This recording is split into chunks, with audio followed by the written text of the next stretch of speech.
Competency 6. The ESL teacher understands how to promote a student's content area learning, academic language development, and achievement across the curriculum. In Competency 6, the descriptors involve content-based instruction that is linguistically accommodated. So what practices, resources, and materials will assist with that? And then how to use those practices in the application of various learning strategies across content areas. Also applying not individual differences and personal factors that affect ESL students' cognitive academic language development and their content area learning. So we're going to focus primarily on the content subjects. So the ELPs are critical for the content teachers because that's what they are required to utilize, actually all teachers, even those in the extra courses or the specials, music, PE. Every teacher that works with the ELPs should be utilizing the ELPs with them.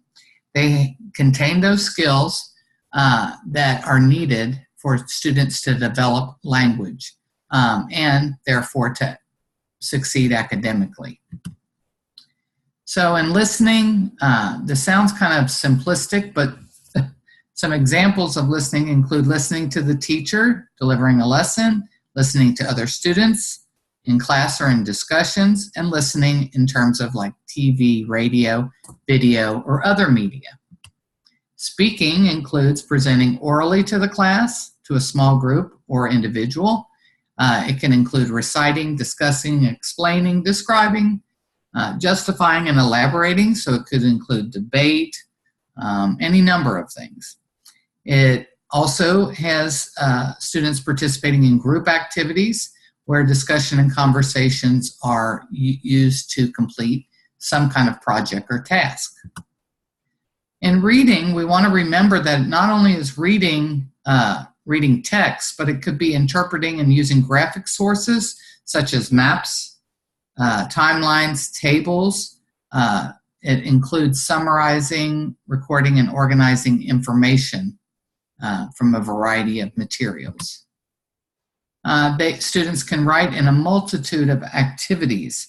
In Competency 5, we talked about the reciprocality of all the language skills, but particularly the literacy skills.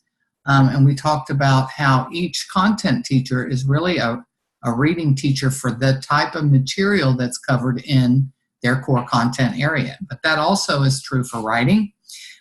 For example, you may be writing a hypothesis in science or an equation in math, or even a letter to the editor for social studies and so forth. So they can write to actually learn things, but also to express their ideas and to problem solve.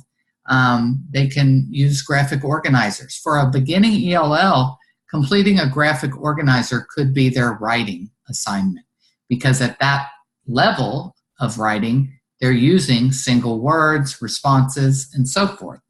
So labeling can be writing, and then, reflecting also on what they've learned. So one of the important things in content areas is the vocabulary, particularly academic vocabulary, because it's very different in each content area. I do think that most content teachers are focused on a lot of vocabulary. They're teaching those words that are bold in the textbook. They're teaching the words that are in the Texas Essential Knowledge and Skills. So we're really focused on teaching vocabulary. So what we want to really look at in terms of vocabulary and how is it different for ELs is some of the strategies that we use. So relating words and concepts to personal experience, having examples, visuals. The best thing if you want to teach about something is to show the real object, and we call that realia. So if you can bring the real object and show a student, that's the best way of learning something. But if not, maybe we have a picture, or if we don't have a picture, maybe we can draw it.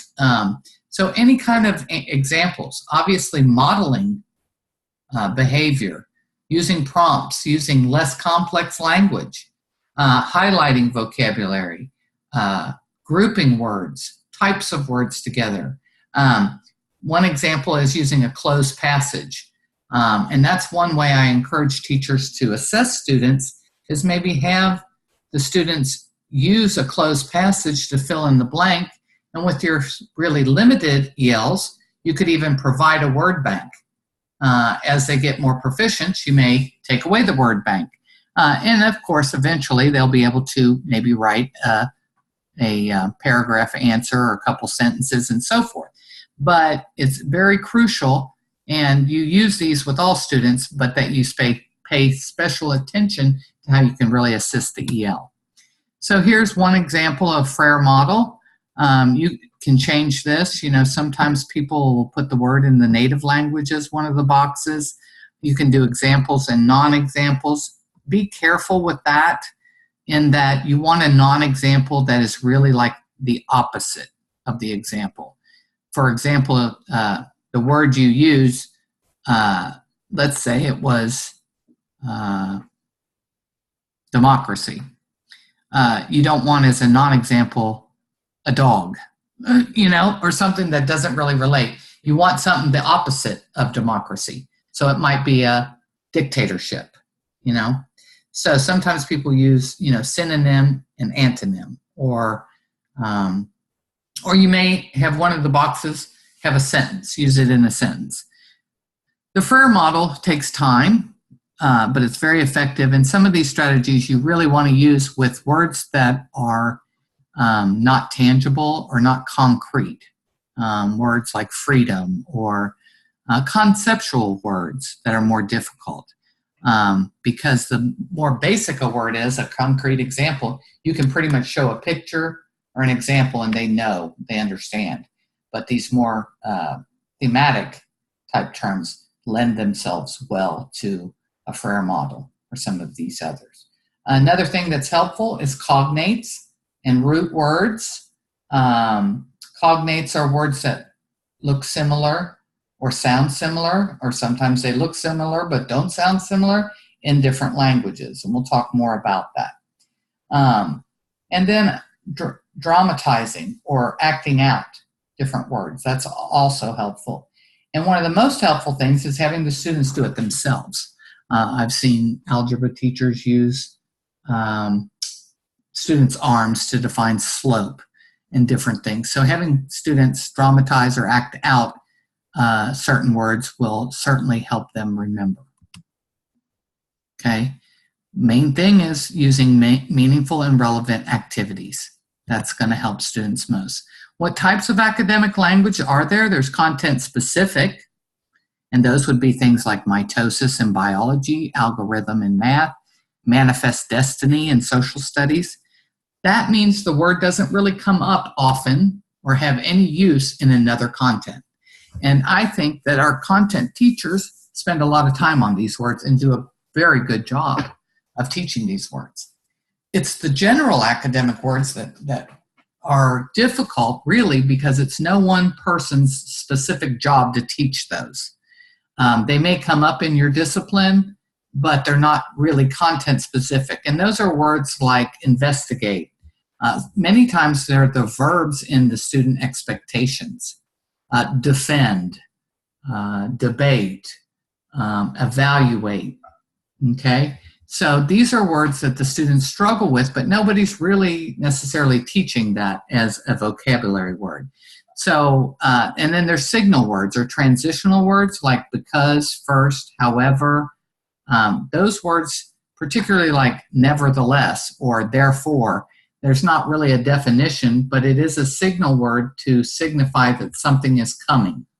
And so teaching those and their relationship to thought are critical. With the general academic words, a good way of knowing what words your kids don't know is give them a passage and have them highlight the words they don't understand. And I think you would be surprised in some cases to see that it's a word you hadn't even thought you would need to explain.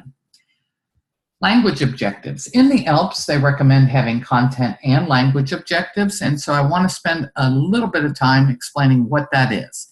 A language objective should be complementary to the content objective. In other words, it should be aligned. So if you're teaching about some specific content and you have an objective, what the student can do or learn in that lesson, then attaching a language objective will be how are they going to learn it, or what language will they need to master that concept or to exhibit comprehension.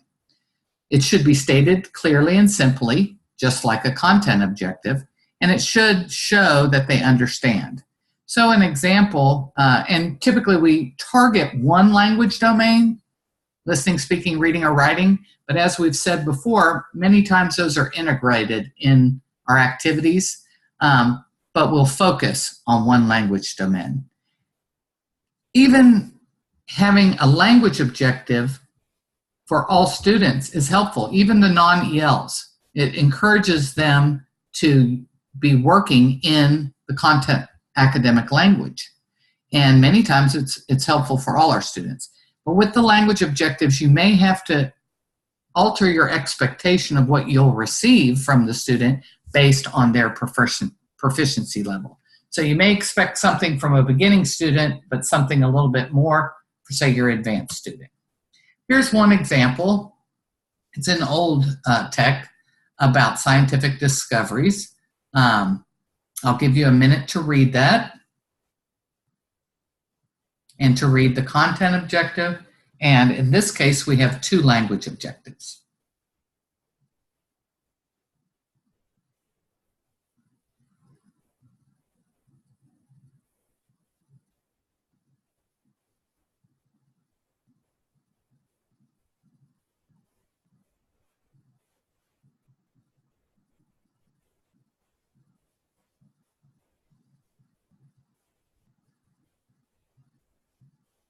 Okay, notice that the student expectation is kind of broad.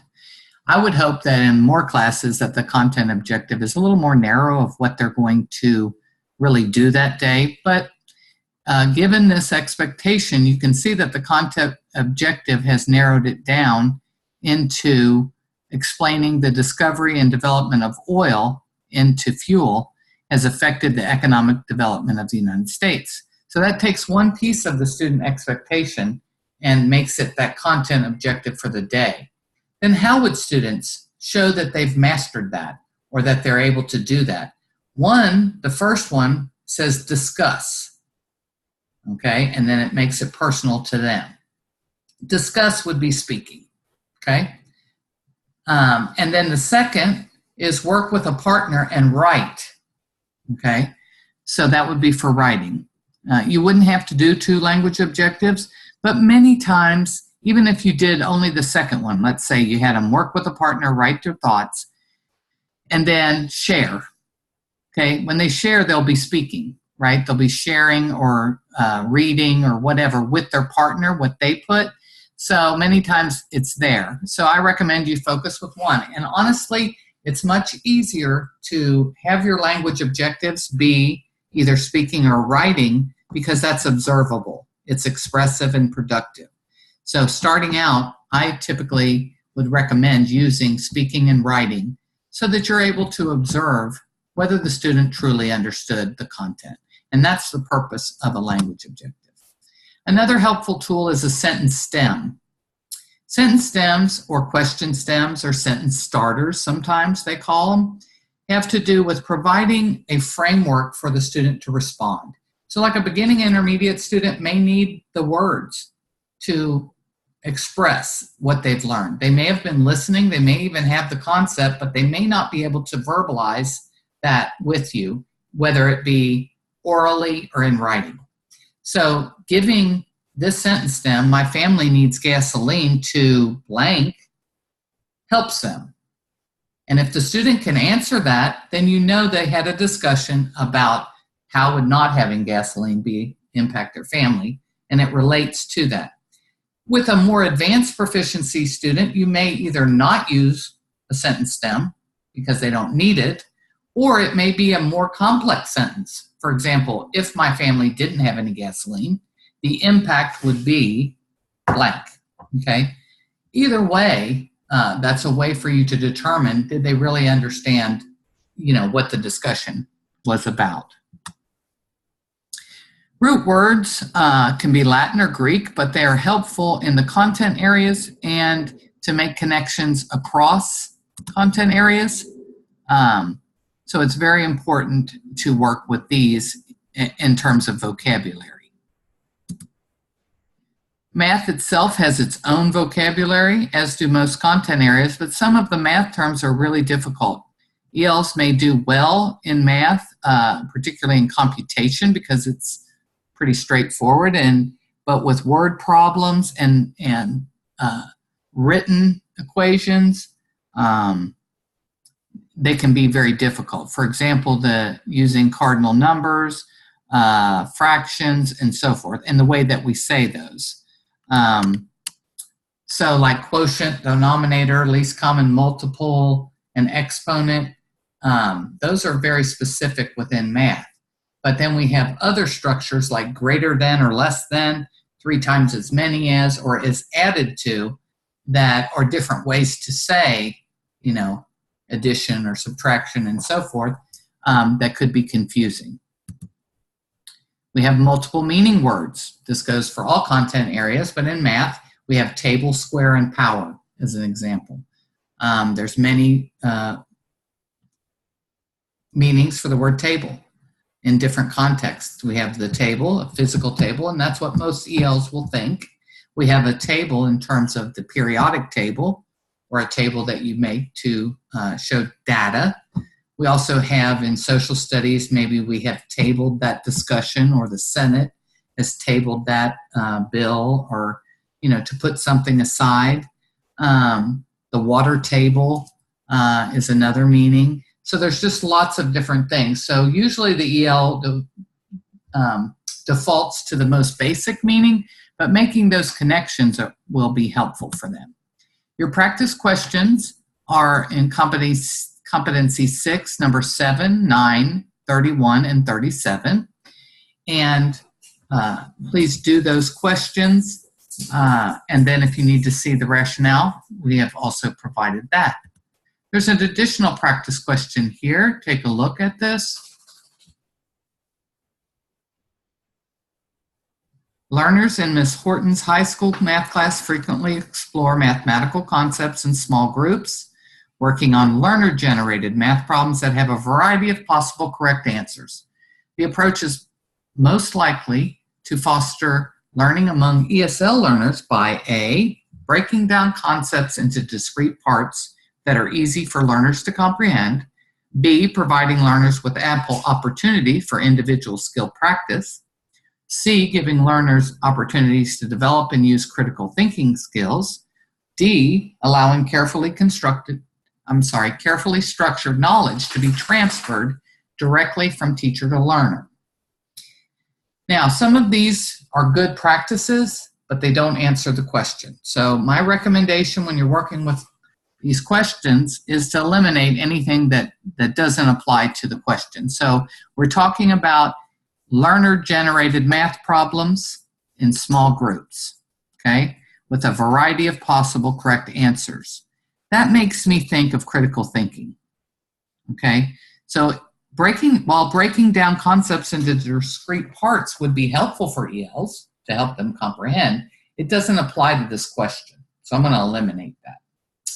Providing learners with ample opportunities for individual skills, we're working in a group here. So I don't think this really applies also to this question. So I'm going to eliminate that. Giving learners opportunities to develop and use critical thinking skills, that I think is true, and that is the correct answer.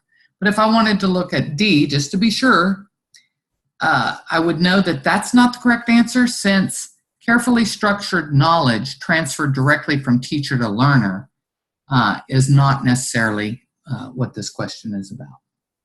And here we're really talking about kids learning and sharing with one another, not just teacher to learner. Okay? Thank you.